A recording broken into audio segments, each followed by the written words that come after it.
नमस्कार नीलिमा किचन को आपण मानक अनेक अनेक स्वागत। आज मु आपण मानक सहित शेयर करी खूब सहजरे ये तंदूरी रोटी रेसिपी।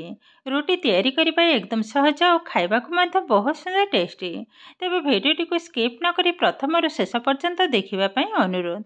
तेबे चलतु ना डेरी करबानी आरंभ करवा आज ये मजादार अटारे तैयारी तंदूरी रोटी रेसिपी।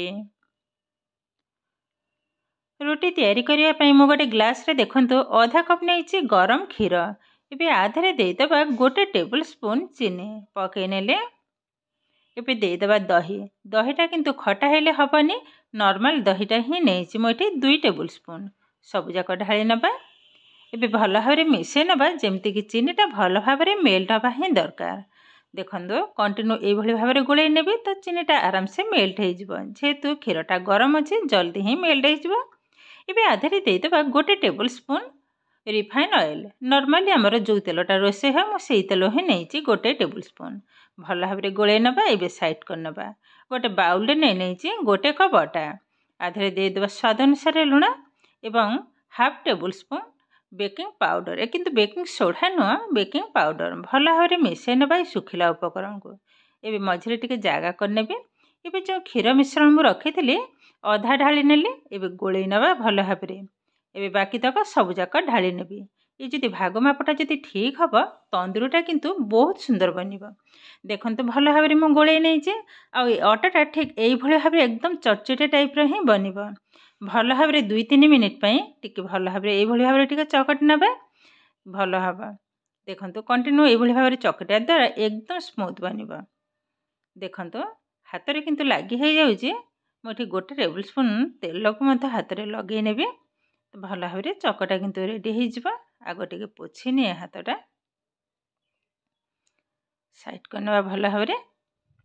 गोटे टेबल स्पून तेल को हाथ में नहीं नेली। एबे भल भाव चकट नवा बेसी टाइम लगे आ गोटे मिनिट ये भाव टी खाली एपट सेपट करी बेसी चकटा दरकार ना। देखो ये भाव में ही गोलई नेबी तो तेलटा भल भाव लगी हो हाथ भी आ लगनी। देखो ये भाव चकट नेला ये भल भाव गोल करनबा आ चकटिया दरकार नहीं किंतु रेडी हो गलानी। ये समान करनबा भल भाव बस ये किंतु रेडी हो गलानी। एबे यहाँ को गोटे पॉलिथिन भितर रखी नेबे। गोटे भल पॉलिथिन नहीं परिष्कार पॉलिथिन। एबे यारी भितर बाउलटा को रखी नबा भल भाव टाइट कर बांधि नबा जेमिति कि टिके भी पवन न पशिबो। जेहेतु शीत दिन टिके टाइम लगिबो तो मुझे गैस चूल्हा पाखरे ही रखिबे जल्दी ही एक्टिव हो जिवो। भल भाव टाइट कर बांधि नबा। एबे पाखापाखि 30 मिनिट मु रखी नेबी रेस्ट रे तापर ही आपण मानक सहित शेयर करिवे। पाखापाखि हो गलानी 25 मिनिट आ 30 मिनिट मु रखिलेनी। एबे खोली नबा जेहेतु पिला माने खाइबे डेरी हो जाउची। देखंतु खोली नेली आग अपेक्षा देखंतु केतेटा फुली जाइए। एबे भल भाव ये जो भितर पवनटा को ये भाव में करने बाहर जीव भल भाव किंतु टिके उठे नेबी आग। बस एबे कौन करबा ये किचन स्लैब पर हल्का टिके सुखिला आटा को लगे नेबी। एबे आरी ऊपर आटा चकटा को रखी नबा। या किंतु चकटिबा दरकार नहीं जस्ट हो गलानी खाली टिके एपट सेपट टिके करनबा। बस ये भाव में करिके ताकू 4 भाग करनबा। देखो मु जमा किंतु चकटनी समान भाव में 4 भाग करनबा एवं गोल गोल आकार सबको तैयारी करने आग ये भाव में आग गोल करने गोटे प्लेट को उठे नबा। एबे बेली नबा सुखिला आटा रखीचे। एबे के बेली भी टिके लंबा टाइप रो गैस रे किंतु ऑलरेडी मु बसी नहीं तावा। देखो हल्का रे बेली जेहेतु एकदम नरम आ तंदूरीटा किंतु यही भाव में टिके लंबा ही है तो मुझे भाव में टिके लंबा करनेली बड़ हो बोधे तावे धरबनी। गैस रे किंतु ऑलरेडी तावा गरम होगापी ऑलरेडी बसई नहीं। देखते टिके बड़ हो गलानी लंबाटा किसी करना हो गलानी। एबे कौन करबा ए ऊपर टिके पानी को लगे नेबी हल्का रे भल भाव लगे नेली। एबे देखंतु तावा मु बसई नहीं गैस रे आ तावाटा किंतु भल भाव में गरम हवा दरकार। आ जदि तावा ठीक से गरम न हबा तो तंदूरीटा किंतु ठीक से बनबनी। सुखिला अटा को मझिरे टिके रखिनेली। एबे देखंतु साइड टिके टिके ब्राउन कलर हो गलानी। तामाने तावाटा हमर ठीक से ताती जाइए। एबे बाहर करनबा यहाँ को पोछि नउछि भल भाबरे। एबे तंदूरीटा को पकई नबा भाजिया पई तावारे। जो पटे मो पानी लगेइथिली से पानी पटटा तळे ही रहइबो। ये तो बड़ हो गलानी किछि करबा नै टिके टिके बड़ हेइछि। एबे हाथ साहाय्य रे एई भले भाबरे टिके हल्का रे टिके प्रेस करनबा। बस एबे किछि समय बसिबो। गैस रो फ्लेम को म मीडियम रे ही रखिछि। देखंतु धीरे धीरे किंतु बबल्स उठिबा स्टार्ट कलानी माने फुलिबा आरंभ कलानी। देखो जेहेतु बड़ हेइछि गोटे संढु आसी रे तावाटा को धरि नेबी। साइड रे मधा टिके सिकी नबा। सेपटे गरमटा पाउने देखंतु एई भली भाबरे टिके करनउछि। जेहेतु रोटीटा टिके बड़ हे गलानी एपट सेपट करनेबी। दी साइड रे भल भाबरे एई भली भाबरे टिके सेकी नबा। आरो साइडटा को मधा समान भाबरे ए साइडटा को मधा सेकी नेबी। एबे कोन करबा पुनी तावाटा भल भाबरे धरिबे संढु आसी रे।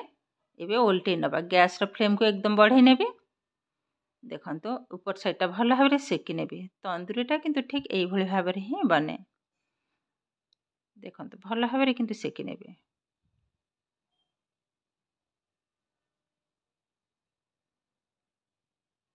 एबे टिके देखि नउछि आउ टिके हबा। हेइने आउ टिके खाली हबा। एबे किंतु हे गलानी। एबे तावाटा को बसै नेबी। गैस रो फ्लेम को पुणी मीडियम रे रखिबा। एबे कोन करबा आ ऊपर घियो को लगै नेबी। साइड में छाड़ी जाउछि किछि नै भी प्रॉब्लम नहीं। देखंतु आराम से किंतु छाड़ी जाउछि। एबे आधरे घियो को लगै नेबी ऊपर। घियो व्यतीत माने बटर भी मथ लगे पारिबे किंबा घियो किंतु तेल लगेले भल लागिबनी खाइबा को। म एठी घियो ही लगौछि। भल भाबरे लगै नेबे। जेहेतु शीत दिन घियोटा किंतु बसी जाइछे। भल भाबरे घियो टिके लगै नेबे। आ ये तंदूरीटा खाइबा को एतेटा सुंदर लगे। कालीर वीडियो रे मु देइथिले नान रोटी पिला माने खाई कि एतेटा खुशी से कालीठू मते धरचंदी मामा आज मते से रेसिपीटा तयारी कर। मु कहली काली तो करिछि से रोटी आज पुणी करी भाविली मु आज तंदूरी तयारी करी तो पिला माने आराम से खाइबे। देखंतु से किंतु हे गलानी आरी भितरे आउ गोटे मते समान भाबरे बसै नेली। हाथ द्वारा टिके प्रेस कर नउछि। तापर जेमिति टिके फुली उठिबो पुणी एई भली भाबरे तावा को उल्टै नेबे एवं रोटीटा को भल भाबरे सेकी नेबे। भल भाबरे टिके सेकिला परे समान भाबरे घियो को मध लगै नेबे। देखंतु आधरे किंतु बेसी किछि कष्ट नाही। केते आराम से किंतु तयारी हे जाउछि। ई सखाळ टिफिन किंबा संध्या बेले जळखिया रे मध खाइ परिबे किंबा पिला मानकर स्कूल टिफिन बॉक्स रे भी देई परिबे। और तयारी करिबे एकदम सहज। सखाळे आग अटाटा को चकटिकी थई देबे। काम सारला परे एहा को तयारी कर देबे। बस किछि भी झमेला नहीं तयारी करिवार। बहुत लोक भाबंती ए तयारी करबा एकदम कष्ट किंतु एकदम कष्ट न किंतु एकदम जल्दी ही तयारी हो जाए। देखंतु काम को काम हबो आ ई तो रेसिपी मते तयारी हे परिबो। समान भाबरे घियो मते लगै नेले केते सुंदर भाबरे देखंतु बेसी किछ कष्ट भी नहीं ना टाइम भी नहीं। आ एई सब जिनिस जदि घरे तयारी करी पिला मानु को खाइबा को देबे देखिबे पिला माने मते बहुत खुशी हे जिवे। काहे कि जानि छंती ना आधरे थाए भल पाइबा ममता स्नेह सब किंतु भरपूर थाए। कोनोसी होटल किंबा रेस्टोरेंट रे मध से जिनिसटा मिलेनी। देखंतु आरी भितर किंतु मु सब जाक जिनिस को भाजी नेले। आ भाजी नेला परे देखंतु केतेटा सुंदर देखा होची। ए कोनोसी ढाबा किंबा रेस्टोरेंट थारो भी कम नुह। अब देखिबा को तो बहुत सुंदर लागुची। आरी भितर किंतु गोटे खाई सरलानी पिला माने खाई कि मते कहउछंती मामा बहुत बहुत किंतु टेस्ट लागुची। देखा जाओ निजे खाइला पर ही जानिबी केमती लागुची बोली। आ केतेटा सुंदर देखा होची देखंतु। ऊपर भी कलर देखंतु आ तळ कलरटा भी मते देखंतु बहुत किंतु सुंदर बनीची। गोटे खाइले पेट पूरा फुल। मो टिके पाखरे देखौची देखंतु केतेटा सुंदर बनीची। एमिति नुआ नुआ आइटम सब घरे तयारी करी निजे खाइबा सहित समस्त को खुआंतु देखिबे ता देरे जो आनंद थाए तृप्ति थाए आ शांति थाए सेमिति कोनोसी थिरे मध्य मिलिबानी। तो ए किंतु हमरा प्रस्तुत हो गला आजिर तंदूरी रोटी रेसिपी। आजिर भिडियोटी आपण मानकु केमिति लागिला कमेंट करने को जमा भी भूलिबेनि। आउ जदि भिडियोटी भल लगे लाइक करिवे, शेयर करिवे। चैनल रे नुआ थिले चैनल को सब्सक्राइब करने सहित पाखरे थिबा बेल आइकन को क्लिक करिवे। आगो को आसुथिबा नुआ नुआ भिडियोर नोटिफिकेशन सर्वप्रथमे आपण मानक पाखरे पहुंची जिवो। फेसबुक पेज रे देखुतिले पेज को निश्चय फॉलो करिवे। ताहेले आज पई रहूची, पुणी देखा हबो आउ एक नुआ भिडियो रे। नमस्कार।